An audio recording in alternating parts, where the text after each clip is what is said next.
Well, first of all, I want to welcome you to this video. I'm recording for the first time ever. I recorded a video in English. I found it very, very exciting because I have to watch my words, what I say, and I don't want to pronounce them like I pronounce them in Dutch. So thank you very much because I got a lot of requests on Facebook for translating the Dutch video into an English version. So I hope I pronounced it well, and let's start. And I want to tell you a little bit about my macaron journey. Okay, my macaron journey started a year and a half ago, and then I started just baking because I thought, well, it's just a cookie and I can manage that. Well, I didn't. I had a lot of failures, a lot of bad results. I tried a lot of recipes I found on YouTube, on Google, recipes in books, people who's telling each other are try this or do this or whatever. But I didn't give up. Well, why I believe in my recipe and my method that I use right now is because of the experience and a lot of failure and bad results I had in the past baking macarons. That's why I took from every video, from every recipe, from every um, um, recipe that be told by someone on Facebook, on Instagram or whatever, I took from everything a little bit. So I combine that in one recipe, and I call that now my success recipe because when I feel like baking macarons, I don't have to think, well, it's raining outside, the humidity is very high, or my dishwasher is working, so I have to wait until it's finished. No, I don't care because it works every time. And that's why I love it. And it works with my normal macarons. It works with my macarons that I pipe with a salt and tip, or my rose macarons. So it works in every way. And it works as well as in my professional oven that is used in bakeries or restaurants, as in my simple kitchen oven. So today I'm going to bake macarons in just my simple kitchen oven, so you don't think, oh, she's using a professional oven so she will succeed. No, I won't do that because I want to show you that it will be succeeding, because today it's a very rainful day, and I still have hope and belief that it will work. So thanks for watching, and I love to share my recipe and my method with you. And let's start with the ingredients we need at this moment. I always make my own powdered sugar by granulated sugar. I weigh my granulated sugar for 105 grams, and I have here a grinder, and normally it's used to have grind the coffee beans, but it's so strong, and I grind here my granulated sugar first to powdered sugar. For my granulated sugar is now grinded to powdered sugar, so as you can see, and it's very fine. Now what I'm going to do is put here also my almond flour. I'm first going to weigh my almond flour and then put it here with the with the powdered sugar. The almond flour, we need 110 grams of almond flour, and normally they say one in the package that it's fine almond flour, but I want to be ground more, and to avoid it to become greasy when you grind it, I always grind it with my powdered sugar that I already have grinded before. So I put always in the bottom the powdered sugar, and above I put the almond flour, and now I'm going to grind them together. So you will see the difference. There is very fine mix as a result. Well, this is the result, and as you can see, it's very fine. It mixed the almond flour with the powdered sugar. It's not greasy at all, because we want to avoid that the almond flour is getting greasy, because that will be a bad result to your macarons. So this is perfect. I don't even have to sift it because it's so fine. I don't even have to sift it. So I will put it in a bowl. If you want to sift it, it's okay, no problem. But mostly when it's this fine, I skip the sifting process. So I just put this one in a bowl. Well, as you can see, I put in 10 grams of egg white powder, and just simple egg white powder with no other ingredients in it, just 100% egg white powder or protein. I don't know how to call that in English. In Dutch we say eiwitpoeder. So it's just basic egg white powder. Yeah, and that's so I put it here with the almond flour and the powdered sugar, and now I'm going to mix everything together so it's all mixed up.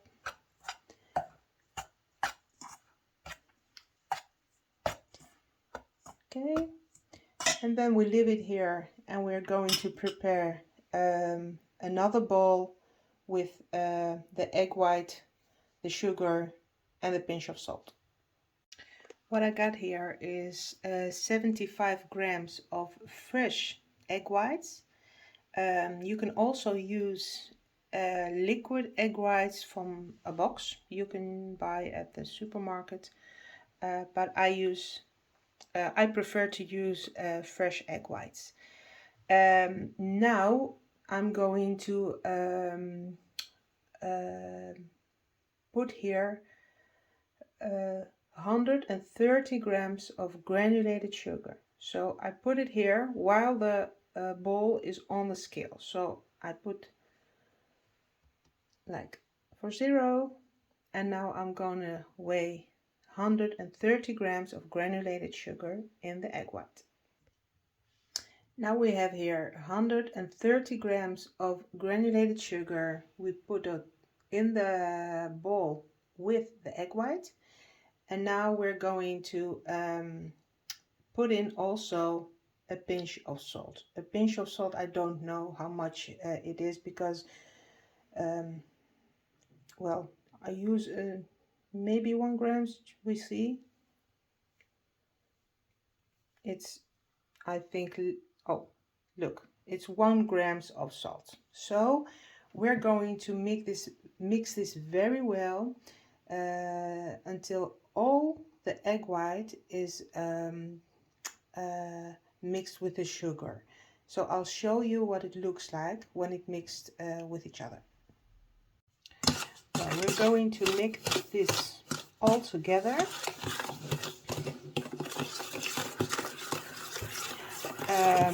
The structure will change in, I think it's like glue. It's the same structure like glue.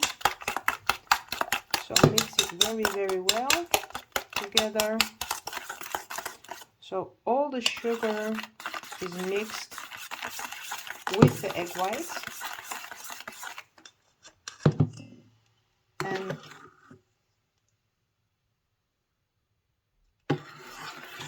this we will leave for approximately I think for the minimum of 10-15 minutes.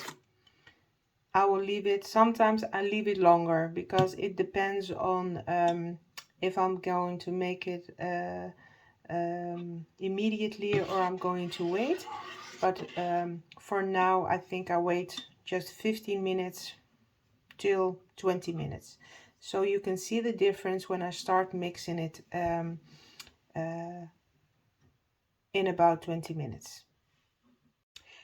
Well, it's almost 30 minutes past that the sugar, the egg white and the pinch of salt is in the bowl. Now I'm going to see if it all absorbs the egg white, or the sugar all absorbs the egg white, and I'm going to stir it a little more so all the egg whites and the sugar will mix again. I also put the coloring in. I choose red, so I'll also have a little bit of red on my hand, but I put the red also on the mixers, and this is the perfect moment if you only want to use one color to put in the color at this moment, just before you're going to start mixing your egg white. We're going to start to mix the egg white on the medium volume, and when your egg white is turning into a white foam, we will turn our mixer to a high volume, and we're going to mix it like for approximately, I think, 10 to 11 minutes, and then I'll show you the consistency you should have when you have to stop mixing your meringue. Okay, now I'm going to start, and you will see the structure, because it's getting like a clump because of the sugar in the egg white, and you can see when I start mixing it.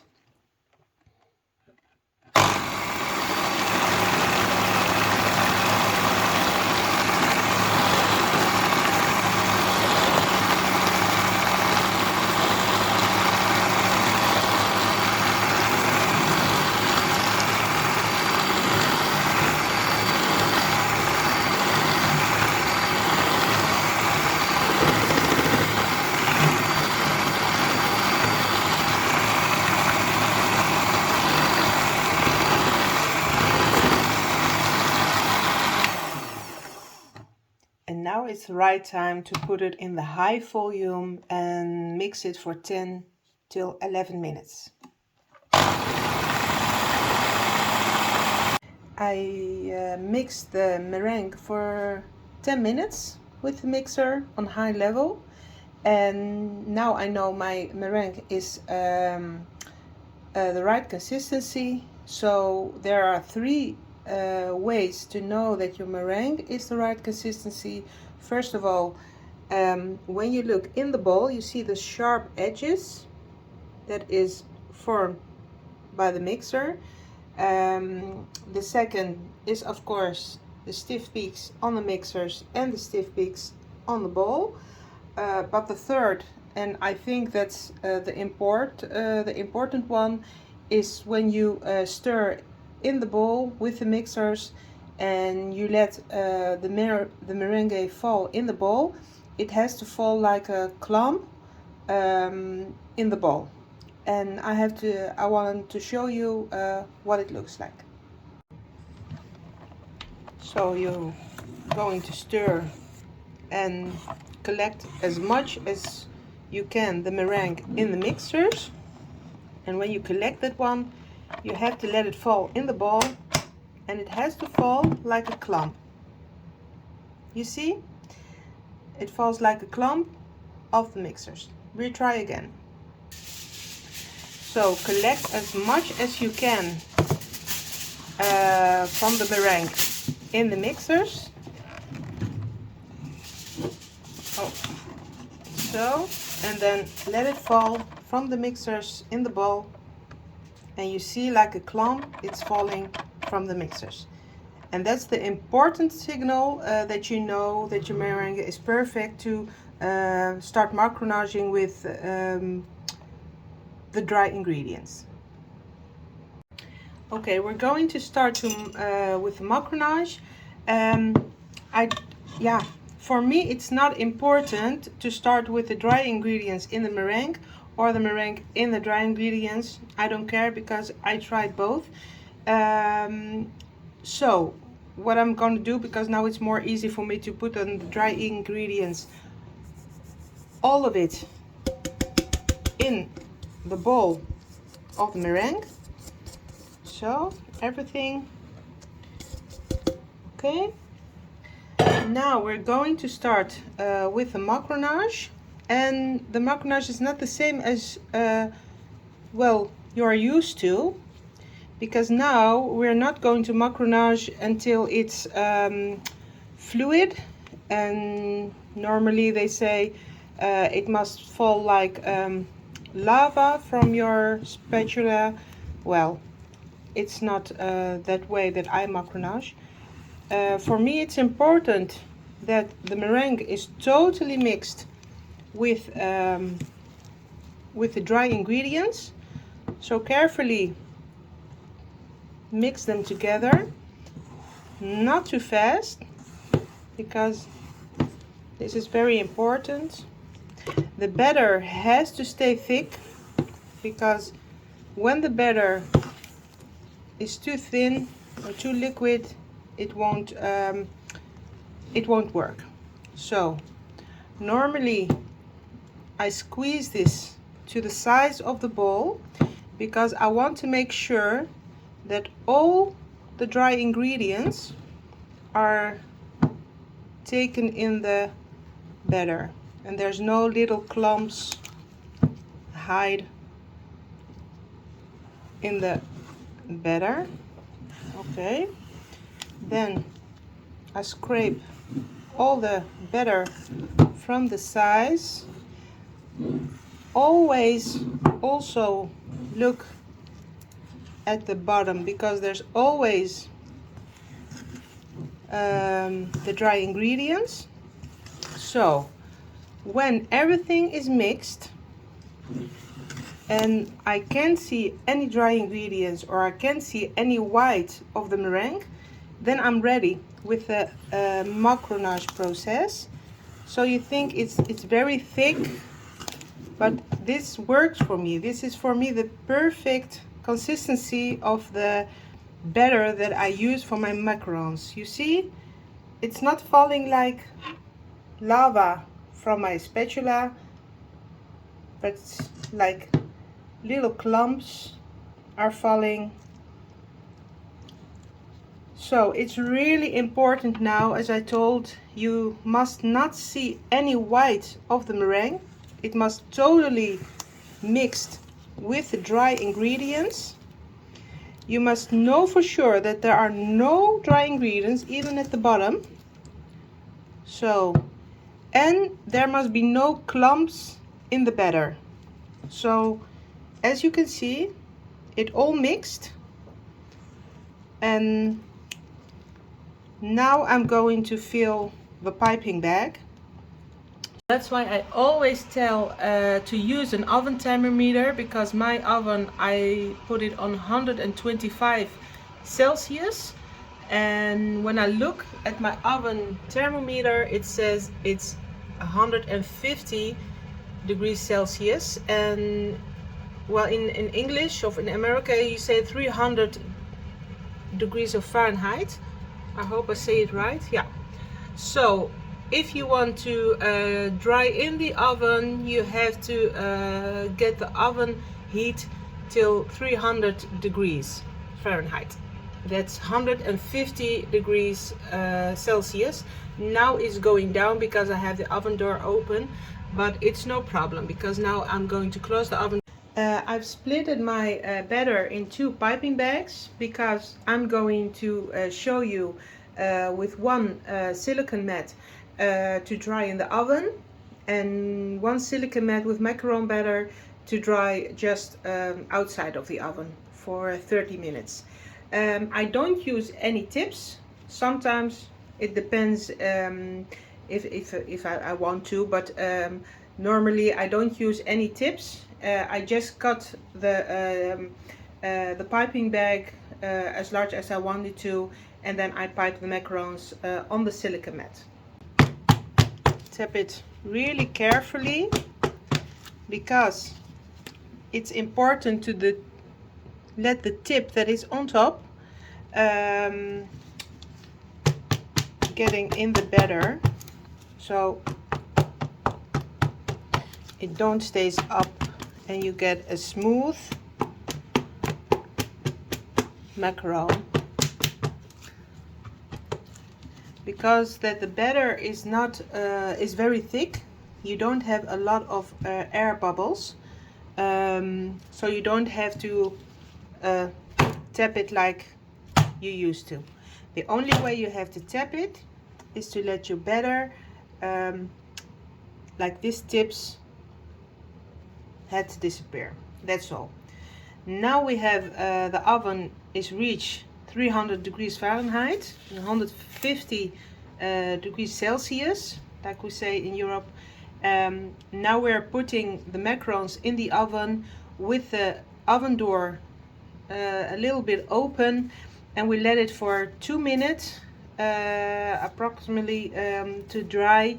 You have to try it yourself by touching the batter. If it sticks to your finger, then you know it's not ready yet. So we're going to put this in the oven.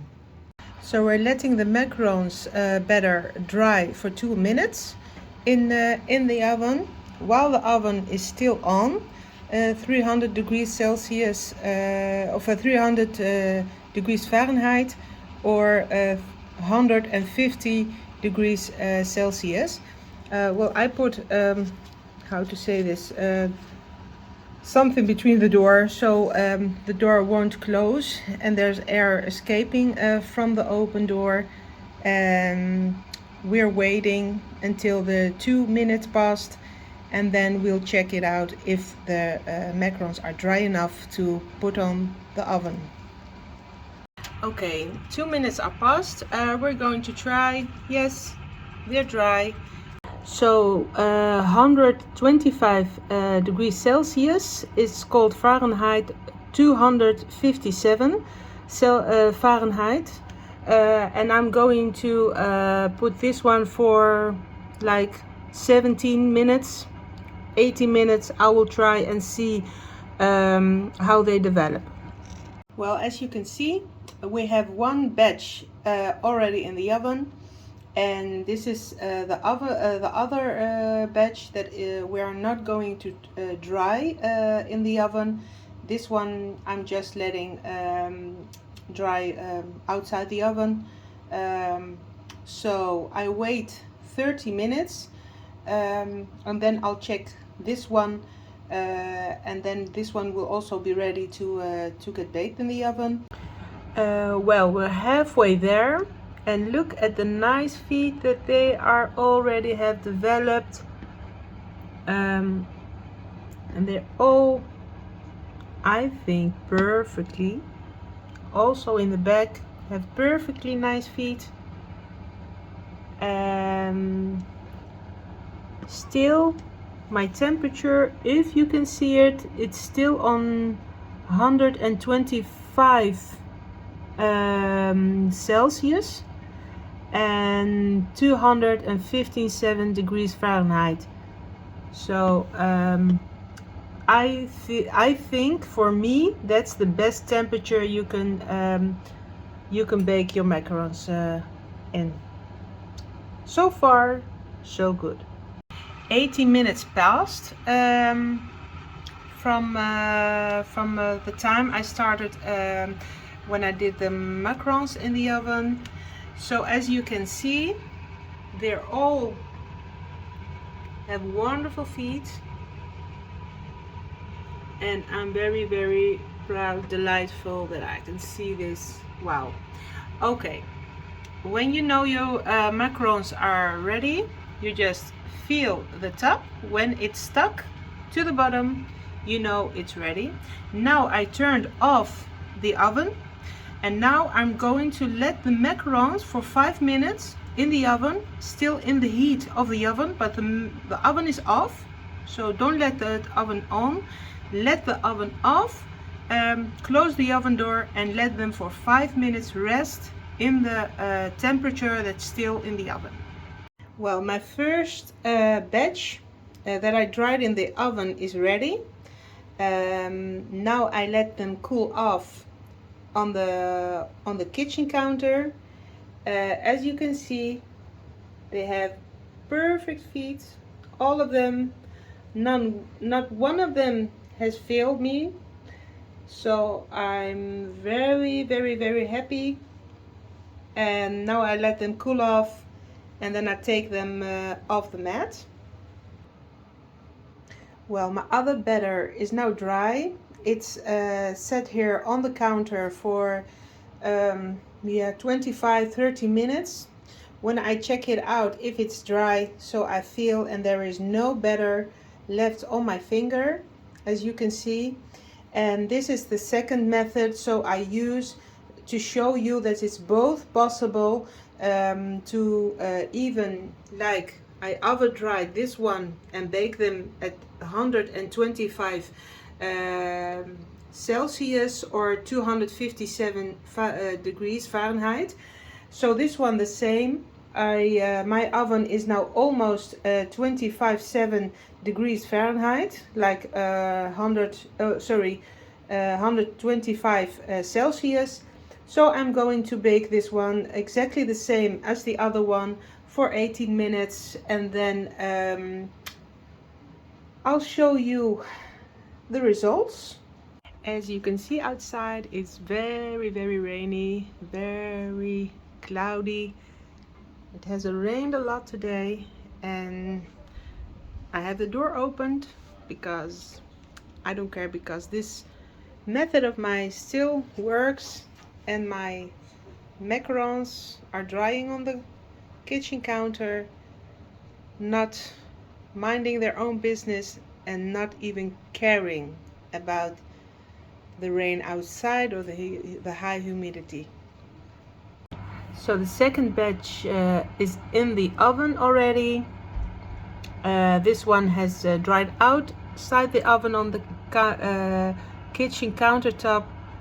The temperature is like 257 degrees Fahrenheit and 125 Celsius. Now we wait. How do they develop their feet? I hope they won't disappoint me. The first batch didn't. I hope this one will follow the first batch. But I have all confidence in this recipe and my method. So I know I will not be disappointed.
Well, the macarons I dried outside the oven, just on the countertop, while outside it's raining, like you say in America, cats and dogs. They dried perfectly. They developed a perfect little feet. All of them. Not one of them has disappointed me.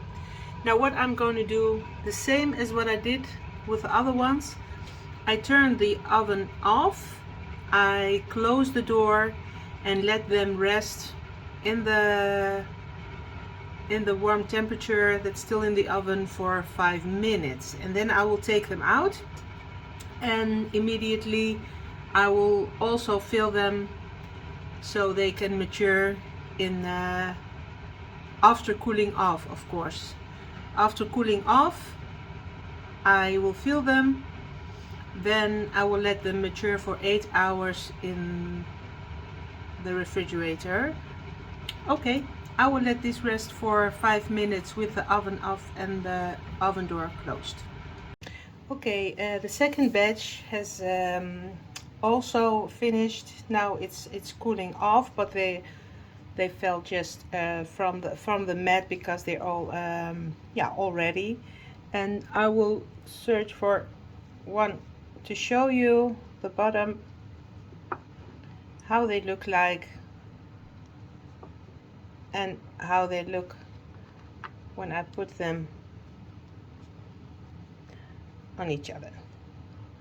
These are the ones who are dried outside the oven. Put the other one, and you'll see this one also perfectly matched and very nice bottom, shiny and smooth. So I let this cool off also like the other ones, and then I will fill them, put them in a airtight container and let them mature for 8 hours in the refrigerator, and after 8 hours they are perfectly and ready to eat.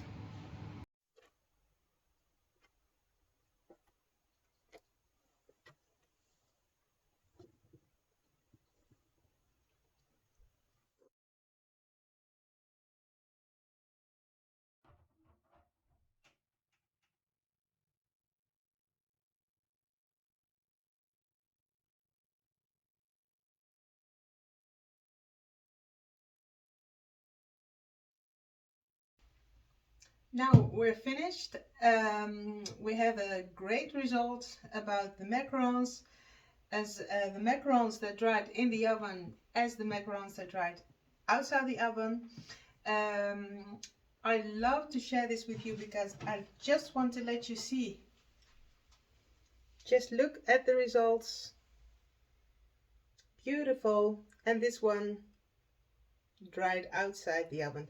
They're exactly the same. I filled them with mascarpone cream and strawberry jelly. So I let them now. I will put them in an airtight container. Put them in the refrigerator for 8 hours to mature, and then tomorrow we can, or tonight or tomorrow we can eat them. And then I will show also a photo when what they look like when they're matured. So this is my recipe, this is my method, and this is my result. And I get this result, like I told you before, every time, even it's rainy outside or the sun is shining, I don't care. If I feel like making macarons, I'll make macarons. But the biggest tip I can give to you, and more important, is know your oven, because the oven is very, very, very important. And get an oven thermometer. Again, thanks for watching. If you like more videos in English, because I have a lot of secrets to share with you, share this video, subscribe to my YouTube channel, follow me on Facebook, follow me on Instagram. The name is Rahima's.macarons.and.more, and maybe we see each other again.